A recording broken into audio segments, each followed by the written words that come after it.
मैं बिरहा गायिका रीना साहनी जालहपुर वाराणसी बिरहा बेटी का बलिदान जा रहा है। मुझे उम्मीद है कि आप लोग पसंद करके आशीर्वाद देंगे।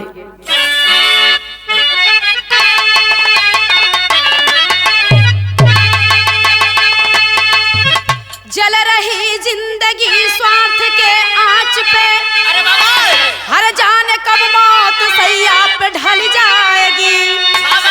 हर कदम दर कदम अब रखो ठोक कर, कब कहा किसकी नीयत बदल जाएगी। धर्म श्रद्धा अहिंसा वो इंसानियत, अरे लग रहा किसके तप से पिघल जाएगी। पर अटल सत्य है प्यार ममता मोहब्बत, अरे महेंद्र तले तो संभल जाएगी।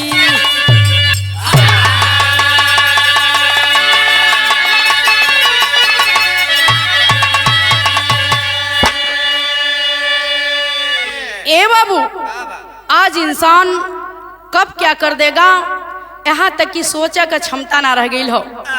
कभी जी गजल में लिखत हुवन का लिखला भैया,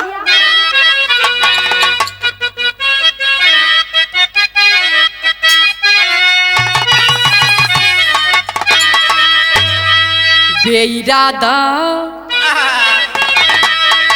बेइरादा नजर मिल गई तो,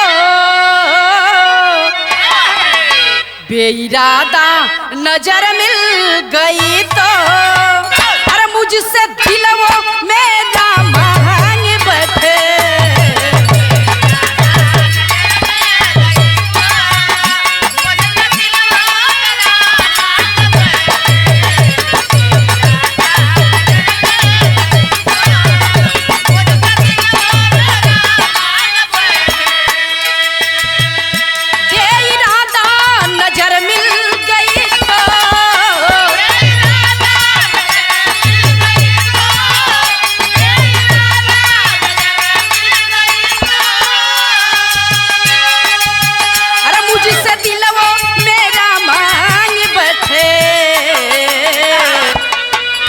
कैसे संभले क्या उनसे मेरा दिल, कैसे संभले क्या उनसे मेरा दिल। हाय नादान क्या मांग बैठे।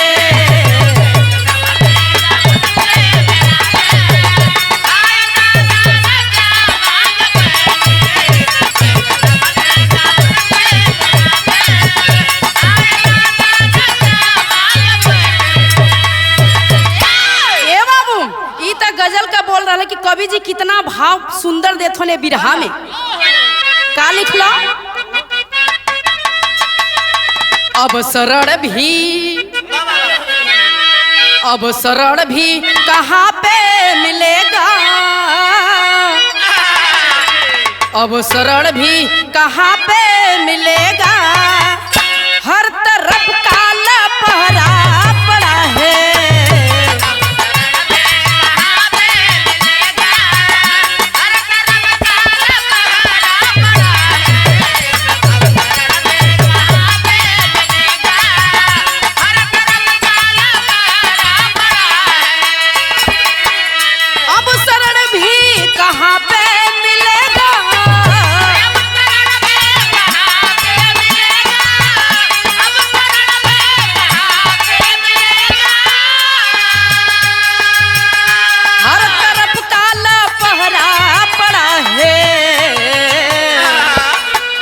जो जन्म दे रहा जिंदगी को, जो जन्म दे रहा जिंदगी को, खुद कफन लेके वो भी खड़ा है।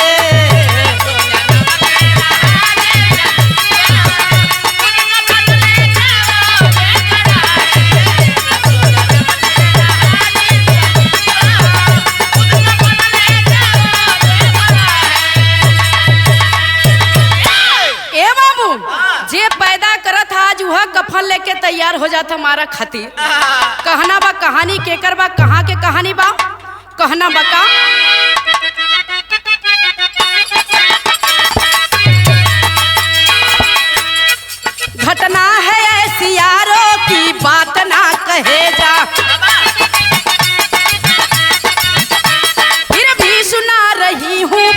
धाम लो कलेजा। ये थे राज देव जी बांधा जिला पुआरी। बेटी थी 5 जन्मी पर 2 खुदा को प्यारी। सोनम सालू सविता सेवा करेली पूरा। एक लाल बिना जीवन फिर भी लगे अधूरा। बेटा न होगा डॉक्टर जी बोले चेक करके। एक रोज बोली गोरी आंखों में आंसू भर के।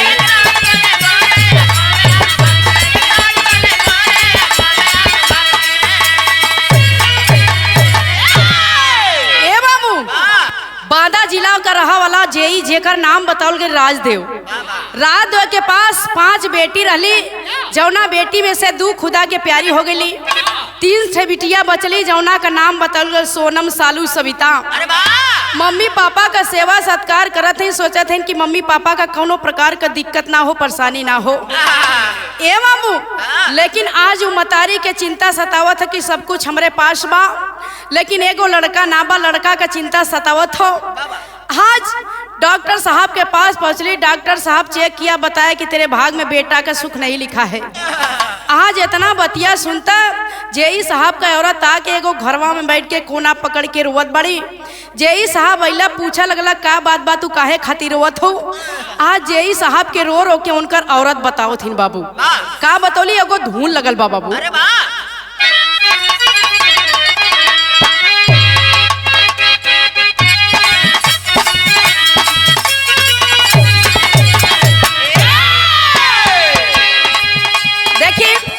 एगो औरत आदमी बम्बई चल गल।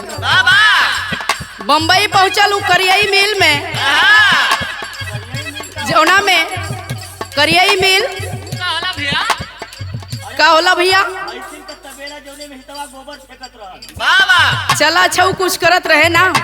औरतिया कहलस कि 5 साल बाद अइबो कैला, तो 5 दिन बाद तू तैयारी बनावत हुआ। सुना, हमके पता है तू काहे खातिर जात हुआ। तो वो औरतिया कहलस, का कहलस,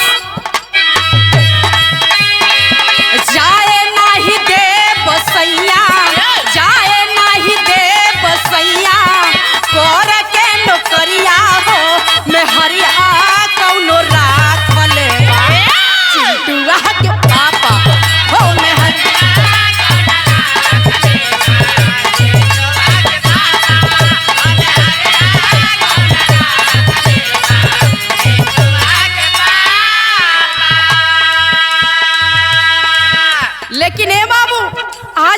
के कहत बड़ी। जेई साहब पूछत हुअन और उनकर औरत बता रहल बड़ी। का बतौले, लाल बिना सुना सुना, लाल बिना सुना सुना, लागेला भवनवा हो दियनवा के जराई सैया, हमरे भवनवा हो दियनवा।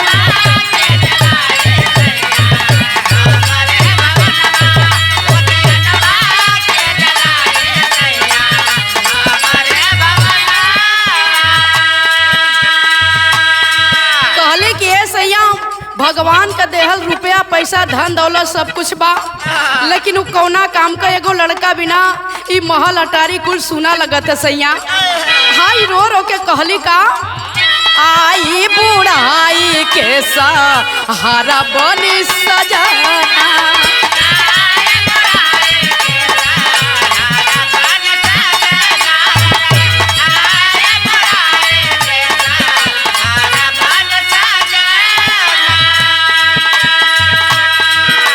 सैया सब कुछ तबा, लेकिन सैया जौन चीज हम चाहती वह चीज ना हो। बहुत बड़ी का, आई बुढ़ाई के सहारा बनी सजना,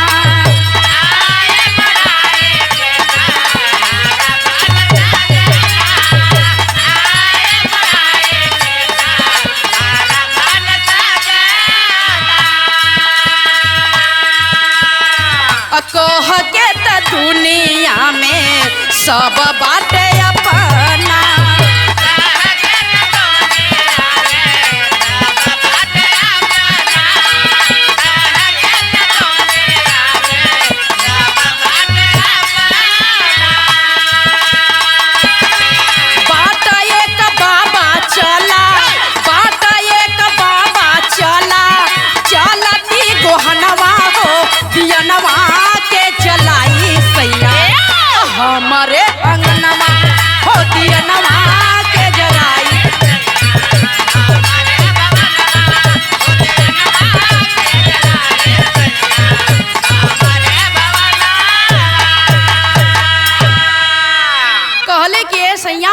चला गौवा के बगलिया में एगो तांत्रिक बाबा रहेला। सुन ले माड़ी कि वो बाबा के पास जे जला आज तक खाली हाथ ना लौटल हो। तो चला एक बार हमनो चलल जा, का जन भगवान हमनो को विनती सुन ले। ए बाबू जब इतना बतिया जय साहब सुनला कहला के सुना भगवान पर विश्वास करा, अही तांत्रिक पर हमके विश्वास नहीं हो। कहले कि सैया चला एक बार जाए में काबा, चला एक बार अजमावल जा। ए बाबू आज जौने समय जय साहब के लिया कि उनकर पत्नी पहुँचली, वो तांत्रिक बाबा के देखली, बाबा के देखते लगली रुए, पैरवा पकड़ के बाबू नीचवा बैठ के लगली रुए। कहली कि ये बाबा बड़ा नाम सुन ले ही बाबा, बड़ा नाम सुन के आपके दरबार में आल ही बाबा, हमरो विनती सुना। बाबा कहला कि का बात बा, तू काहे खातिर रोवत हो। कहली कि ये बाबा भगवान का देहल 5 गो बिटिया भैली, 2 गो बेटी के भगवान तो छीन लेला, 3 गो बचल है, 3 का शादी कर देव, लेकिन हमारे अंगनवा सुना रही बाबा। बाबा जब इतना बतिया सुनला बाबू अपन नजरिया उठा के ही तरह से पुतरिया घुमा के देखला।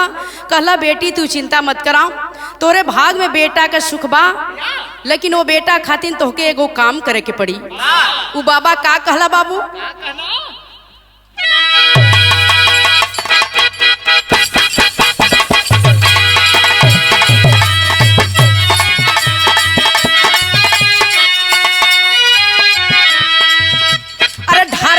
बिटिया हो अखिया से लो,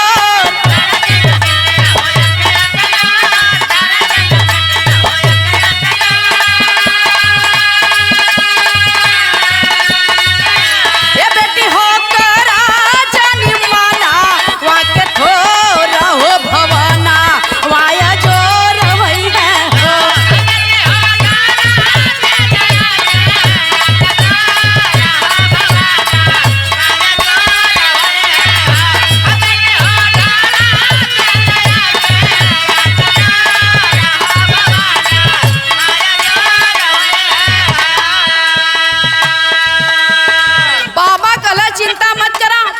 जौना तलाश में आल वो पूरा होई। बाबा कहत हन का, अरे खिल जाए फूल रही गोदिया न खाली,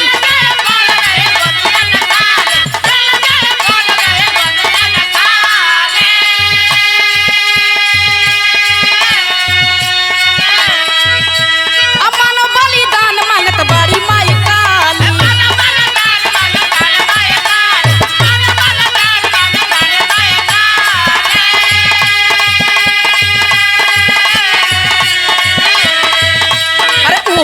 सुनला कुआरा किशोर,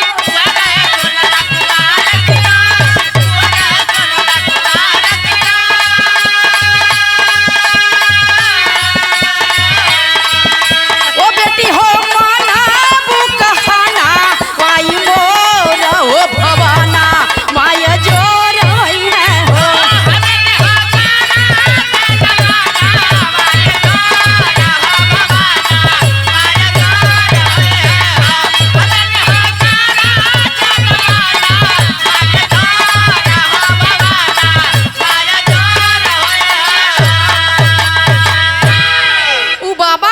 बेटा तू चिंता मत करा, तोहके बेटा पैदा होई, लेकिन वो बेटा खातिर तोहके एगो काम करे के पड़ी। कहले कि एगो काम, का काम बा बाबा? बाबा कहला कि वो बेटा खातिर तोहके कोनो बेटा का कोनो कुगार लड़का का बलि चढ़ावे के हुई। कुगार मतलब नाबालिग छोटा बच्चा, अगर ओकर चाहे लड़का हो चाहे लड़की बलि चढ़ा दे बात तो के बेटा पैदा हो जाई। ये बाबू जब इतना बतिया दोनों प्राणी सुनल हो, आज बिना बाबा के बतौले वो धाम छोड़ल घरे आ गई। और जब घरवा आइला बाबू तना जेई साहब अपने पत्नी से बात करत बड़ा, ना उनकर पत्नी जेई साहब से बात करत बड़ी। आज धीरे धीरे बाबू 15 दिन का दिन और गल, जेई साहब ड्यूटी पर पहुँचला और अतिया उनकर फोन लगौले, कहलस कि जेई साहब आप तो चल गईला, लेकिन वो बाबा के बतिया पे का होए के चाहिए कुछ सोचला। ये बाबू बात के सुनत हुन, जवाब ना देत हुन। फिर धीरे धीरे 1 महीना का दिन और आ गयल, फिर फोन लगौली, कहली कि अरे सैयाम कुछ सोचला, आखिर वो तांत्रिक बाबा के बतिया पे का होए के चाहिए। हे बाबू कहलन तू चिंता मत करा, हमके छुट्टी मिल जाए दाम, छुट्टी मिल जाए घरे आई तो सारी बात बताई कि तोहके का करे के हुई। संजोग के बाद बाबू छुट्टी मिल गई, घरे अइलम, खाना बनौली, तीनों बिटियन के खिया दहली, दोनों प्राणी अपने खैलन। जब सूता बदे रूम में चलत हन बाबू तो जेई साहब अपने पत्नी की एक बात बतावत हन। कहाँ बात बतौला? विदेशिया के लाइन में भैया।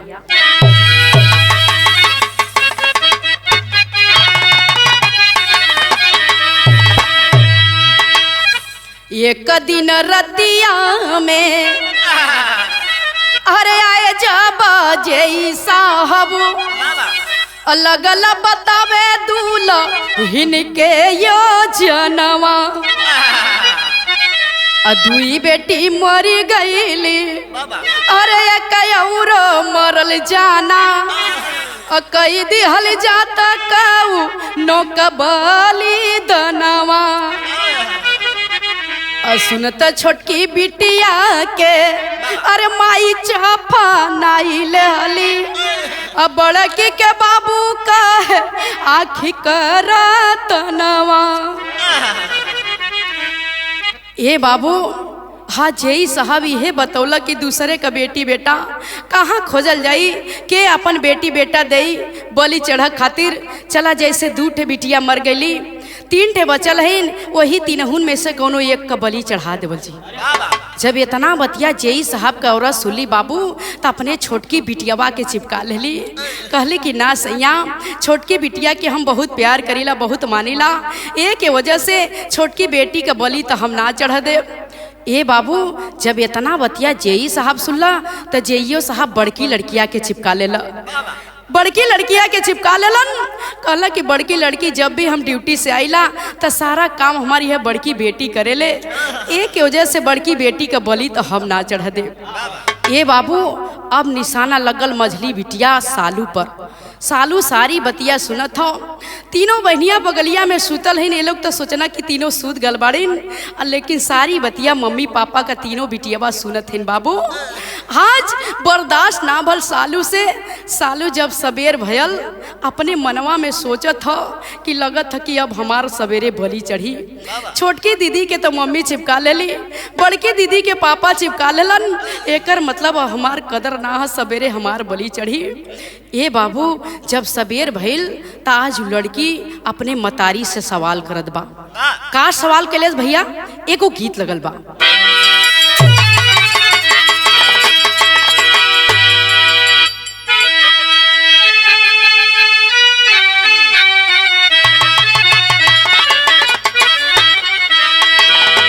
अरे निबिया को पेड़ा जनी कटिहाए बाबा, निबिया का पेड़ा जनी कटिहाए बाबा, निबिया चिरैयन का बस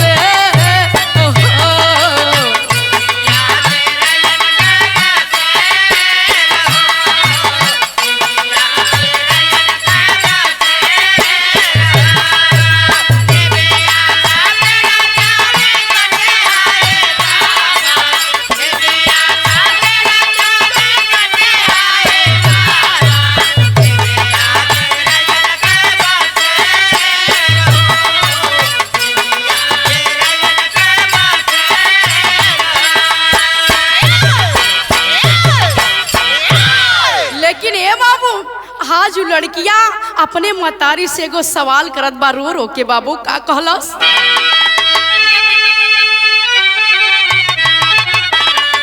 अरे काहे बने गइलो बेगनवाए माई, काहे बने गइलो बेगनवाए माई। ए माई, तू काहे बेगाना बन गेलू माई? का हमार तोहरे पर अधिकार ना बा का? ए माई कह के रोवत बा, कहत बा का? अरे काहे बने गइलो बेगनवाए माई, कहाँ गयल मोरा अधिकार।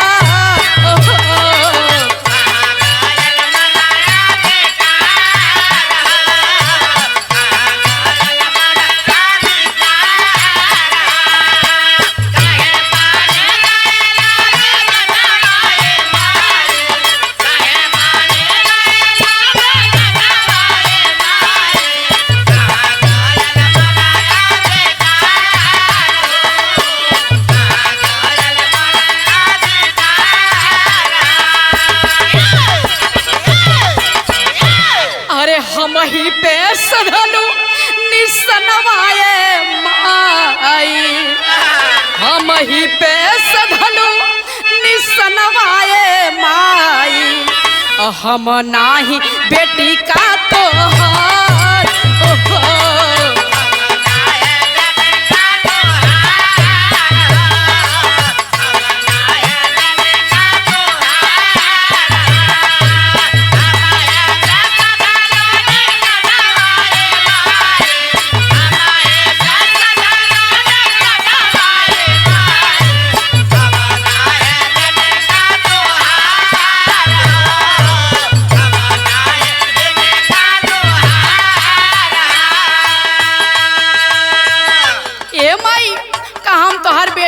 माई खाली सोनम दीदी सविता दीदी तोहार बेटी रही, काम तार दुश्मन रही माई।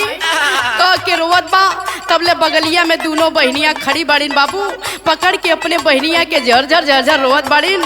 आज उ सालू अपने दोनों बहन से एक बात कहलस। का कहलस? पैबू बिरनवा नागरा बहनी असिया,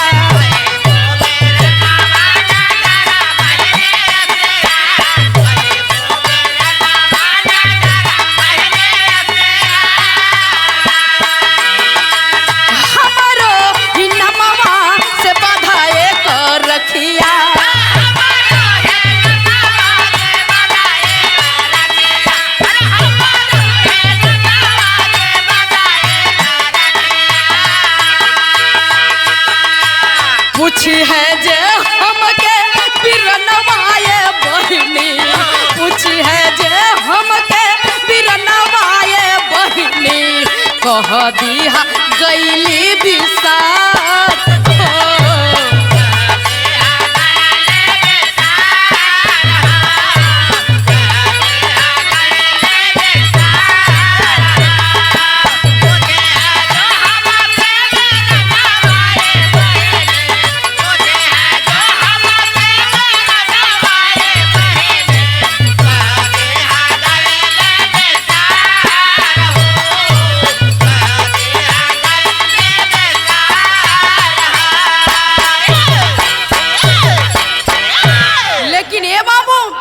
सालू अपने बहन से और रोवत बाकी ए बहन तो लोग मत रोवा, तो लोग काहे खातिर रोवत बाड़ू? अगर हमरे बलि चढ़ गईले से एगो भाई आ जाई तो कितना खुशी का बात हो जाई। इतने ना हमने जब भी राखी का त्योहार आवेला तो घरवा में बैठ के रोईला झंखिला कि आज एगो भाई रहतन तो हमनो राखी बाधित। ए बहन तो लोग चिंता मत करा, लेकिन हमारे एगो रिक्वेस्ट बात तो लोग से, अगर घर में हमार भाई आ जाई तो लोग ये एगो हमरे नाम का राखी बात दिया। अगर हमार भाई पूछी कि तीसरा राखी के बदले बा तो कह दिया एगो बही रहला बे दुनिया में ना बा। लेकिन बारे तांत्रिक बाबा, बारे जय साहब, लेकिन चैन नहीं है बाबू। आज तांत्रिक बाबा को बुलवाए, तांत्रिक बाबा घर पे आ गए। अंदर से बाबू पूजा का सारा सामान तैयार कर दिया गया, माला फूल का सामान तैयार कर दिया गया। इतना ना दूध रख दिया गया बाबू, आंगन में कुंडी लगा दिया गया, अंदर से कुंडी लगा दिया गया। इतना ना आंगन में बाबू हवन कुंड तैयार कर दिया गया। आज वो बाबा का मंत्र चालू हो गया, मंत्र शुरू हो गया। बाबा का जैसे ही मंत्र पूरा होता है तो बाबा पूछता है कि आपकी बेटी कहाँ है, अपने बेटी को ले आओ। ये बाबू लगना दोनों प्राणी इधर उधर खोजे लगला। जब दोनों बिटियावा तीनों बिटियावा ना मिली बाबू, तो आज देखी उ मतारी अपने मनवा में सोचा था कलेस के रे सैया दरवाजवा तो बंद है बा, ताला लाका के ले रली, आखिर तीनों गईली तो कहाँ गेली। दोनों प्राणी खोजत खोजत बाबू सीढ़ी के पास पहुँचलन। जब जेई साहब सीढ़िया के तरवा मुड़िया झाकत हुन ऐसे ही निकाल के, आज नजरिया पड़ल जब तीनों लड़कियां बाबू एक ही में सिमट के वो सीढ़िया के तरवा बैठल बाड़ी। आज ऐसा ही हथवा पकड़ के दोनों प्राणी बहरवा के खींचत हुआ सीढ़ी से बहरे निकालत हुआ। तब तक आज तीनों बहनियां घिघिया उठली, कली ना पापा ना, पापा ऐसा काम मत करा पापा, दीदी के छोड़ दा पापा, सालू दीदी के छोड़ दा पापा, दीदी के बदले हमार बलि चढ़ा दा ये पापा, लेकिन हमरे दीदी के कुछ मत करा पापा। लेकिन बारे जई साहब आज जेई साहब के बाबू वो लड़का का हवस बा, लड़का का चाह बा। आज लड़की के जबरी से खींच के वो सीढ़ी के अंदर से निकाल के ले जाके हवन कुंड पे बैठा देलन। आज हवन कुंड पे बैठा देला बाबू। मतारी लड़किया के पकड़ले बा। आज लड़किया कलेस किए मम्मी छोड़ दा मम्मी, हमके हम खुशी खुशी बलि चढ़ जा मम्मी, मम्मी तू कष्ट मत सहाये मम्मी। आज कह के झरझर झरझर रोवत बाड़ी बाबू। इधर तांत्रिक बाबा आवाज देता है कि जल्दी करो, देर करोगे सारा काम गड़बड़ हो जाएगा, मैं जो कह रहा हूं उसको सुनो। आज जब इतना बतिया बाबू तांत्रिक बाबा का सुल्ला जेई साहब, तो आज देखी वो लड़किया के सथवा करत का बड़ा सोर ठीक है भाव।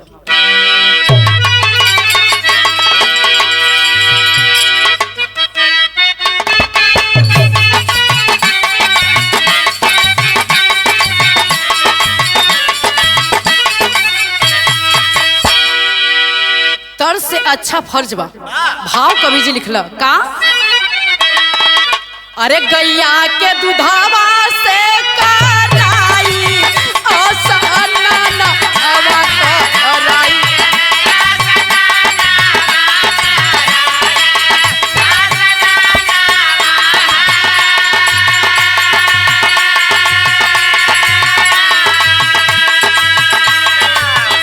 गैया के दुधावा से कराई असनन हवा कराई असनन।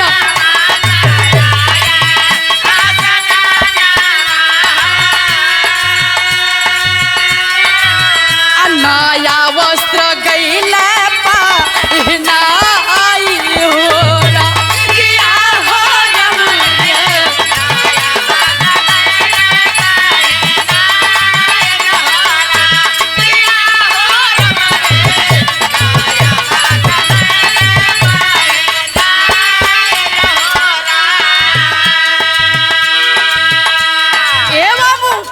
हवन के पास, हवन कुंड के पास लड़की के बैठा दिया गया, दूध से स्नान करा दिया गया, नया वस्त्र पहना दिया गया।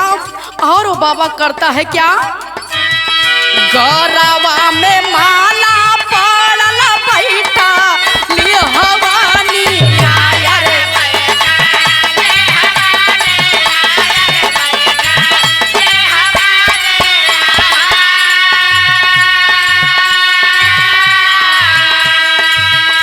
पूजे लागल जय जय काली माई हो रहा किया हो रम रे।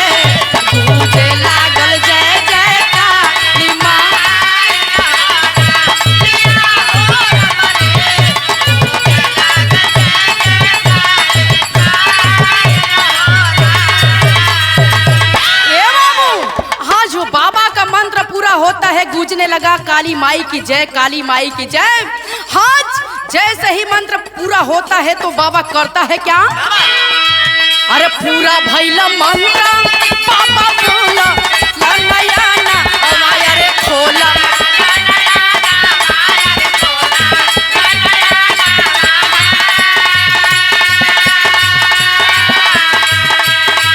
पूरा भैला मंत्र बाबा खोला ना नया ना हमाया रे खोला ना नया ना हो। पायब कटोरिया चलाई हो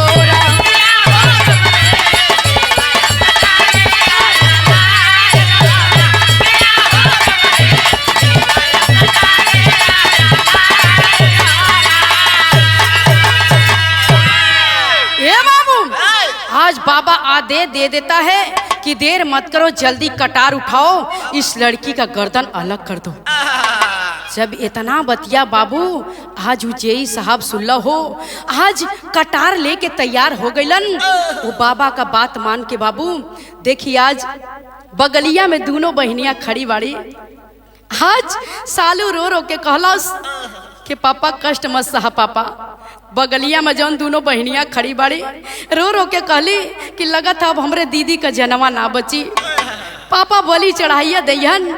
आज वो दोनों बहनियां रो के अपने मम्मी पापा से एक बात कहथिन बाबू। का कहली, एगो गीत लगल भैया,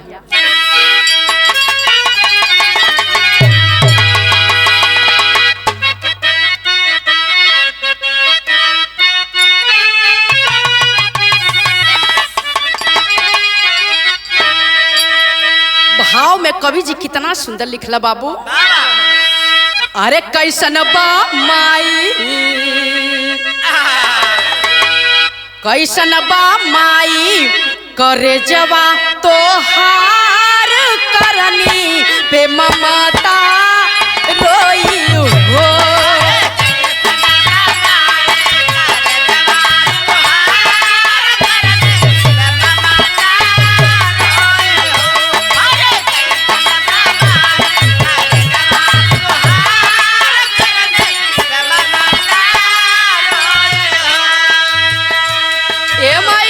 तोहर कैसन करेजा हमाई, तू काहे ऐसन करत हुई है माई। आज कह कह के रोवत बाड़ी, कहली कि माई माई तो बेटी का परछाई होली माई, तू ऐसन काम काहे करत हुई है माई। कहत बिया लड़किया का, अरे बिटिया कैसे कई है दुखवा, हरी माई से बेटी का टूटी भरोसा।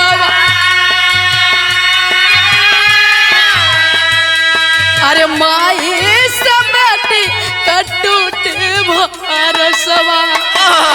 आज इतना बतिया करते अपने पिताजी के तरफ लड़कियां घूम के कहलस का, अरे कैसे ये बाबू चलैबा कटार काना दरदिया होई हो।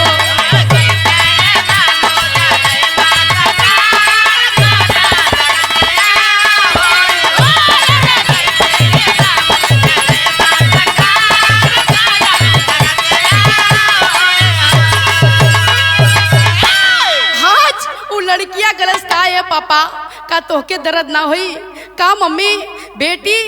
आज बेटी बताओ, बेटी का परछाई मतारी होली, हाँ तू ऐसा काम कर देबू।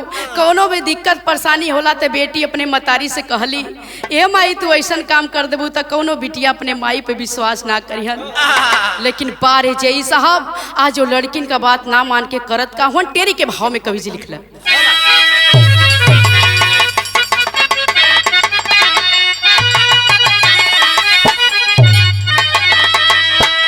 अरे पत्थर को भी पसीना आ गया, अरे पत्थर को भी पसीना, वो पत्थर को भी पसीना आ गया तो ममता बिलक पड़ी फट गया बे उनका सीना। अरे हो सीना, अरे हो ममता बिलक पड़ी फट गया व्योम का सीना, पत्थर को भी पसीना आ गया। आज देखी बाबू तांत्रिक बाबा का बात मान के जय साहब हाथ में कटार लेके करत का हुन पहपट के लाइन में भैया।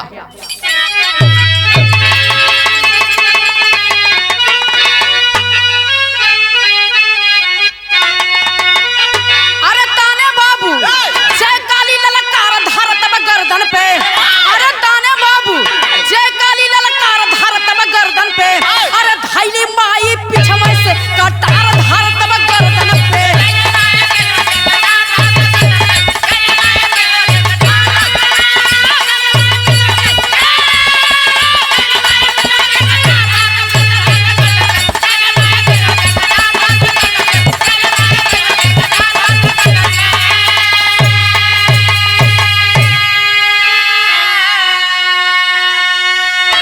अब होई बर्दाश्त ना संयम, अब ना सहल सहाय हो। अब बिटियन के होला जग में, अरे खाली होली माई हो। अरे हमसे बढ़ के मिली है ना गद्दार धार तब गर्दन पे, अरे हमें ना चाहिए अब बेटा का प्यार धार तब गर्दन पे। जैसे ही बाबू जय साहब कटार उठा के है ही तरह से वो लड़किया के मारा बदे चलला। देखिए आज वही ठियन वो मतारी का ममता जाग गई, कटार पकड़ के झूल गई कलेश की ना सैया ना सैया ना, हमसे भूल हो गई, हमके माफ कर दा सैया, हमके बेटा का सुख ना चाहिए, हमारी है बेटिया हमार पार लगा दी है सैया। कैसे कहली बाबू आल्हा के लाइन में आवा।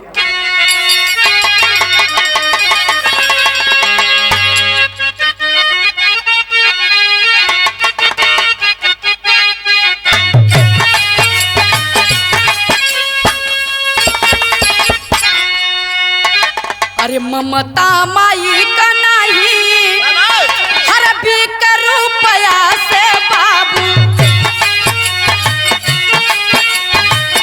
बेटी हो या बेटा बस माना अधिकार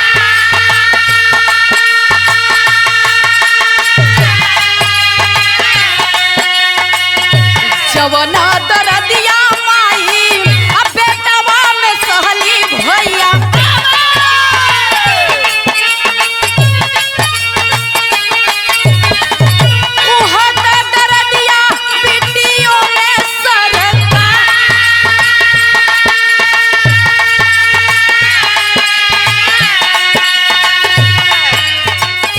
अब नहीं चाहिए हमें गोदी का दुलारा सैया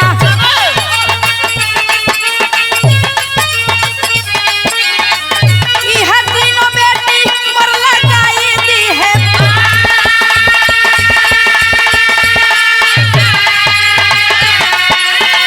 तबल तीनों बेटी अपने माई से लिपट हो गई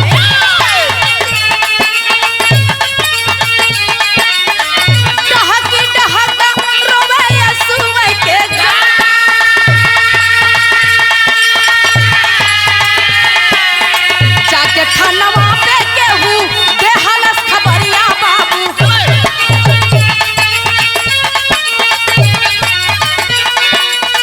गईला जाके खानवा पे केहू देहलस खबरिया बाबू गईला धराए बाबा पड़े लगले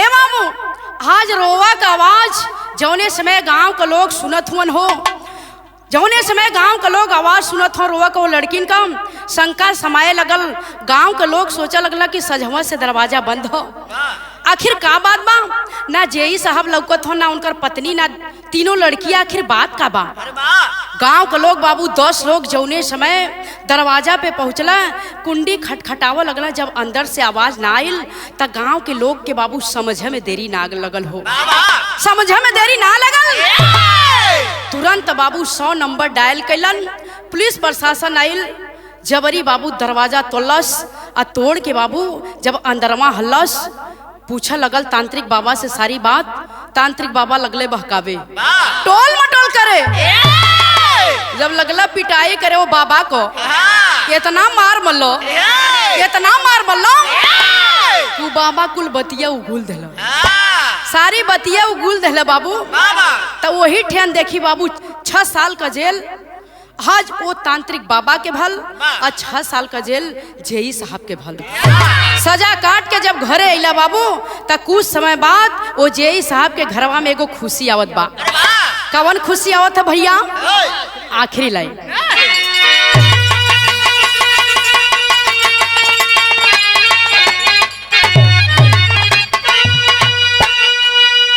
जाने नहीं केहू कि का लिखी है विधाना अरे तखिलल गोदी में सुमनवा जई के अंगन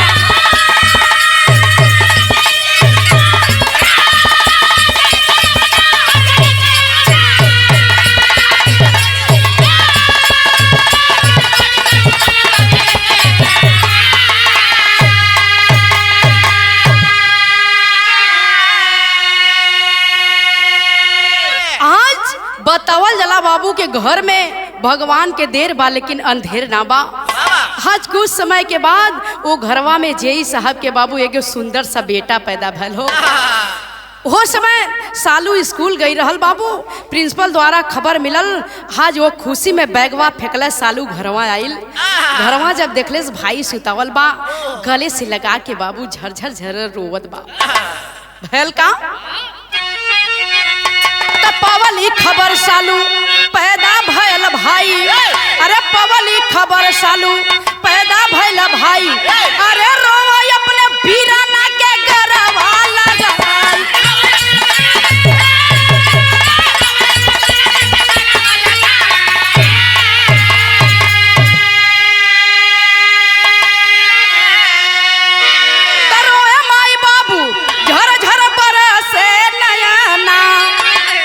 खिलल गोदी में सुमनवा जेई के अंगना। ये बाबू आज झरझर झरझर रोवत बाड़ी। बगल में बाबू जेई साहब उनकर औरत आ दोनों लड़कियां बाड़ी अपने दीदी के पकड़ के अपने पापा के पकड़ के झरझर झरझर रोवत बाड़ी। जेई साहब के भी दया आ गई। झरझर झरझर रोवत हुन के हमसे बहुत भारी भूल हो जात रहा। भगवान हमके बचा लेला। कहना बका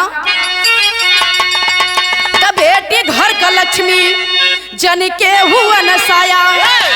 ये हमार नाम हमरे पूरे पार्टी का कहना, हमरे आप महेंद्र गुरुजी का कहना, हमार कहना बा आप लोग से का बेटी घर का लक्ष्मी जन के हुआ न साया।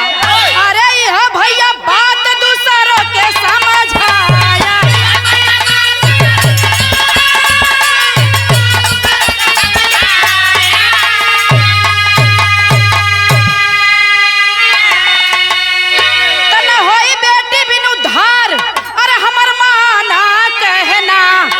खिलल गोदी में सुमनवा जेई के अंगना।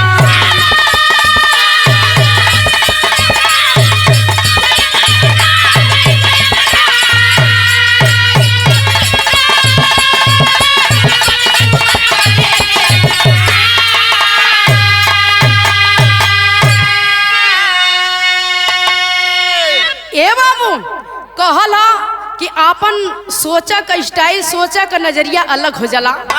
बेटी बेटा एक समान, अब पढ़े लिखे सब बने महान। आजकल बिटिया बेटा से भी आगे निकल जाते हैं बाबू। कहानी हमारा यहीं पे समाप्त होता है। रमन गुरु बिहारी बलदेव बेचन स्वर्ग के वासी और राम बचन गुरु विश्वनाथ के भोला भरत अभेला।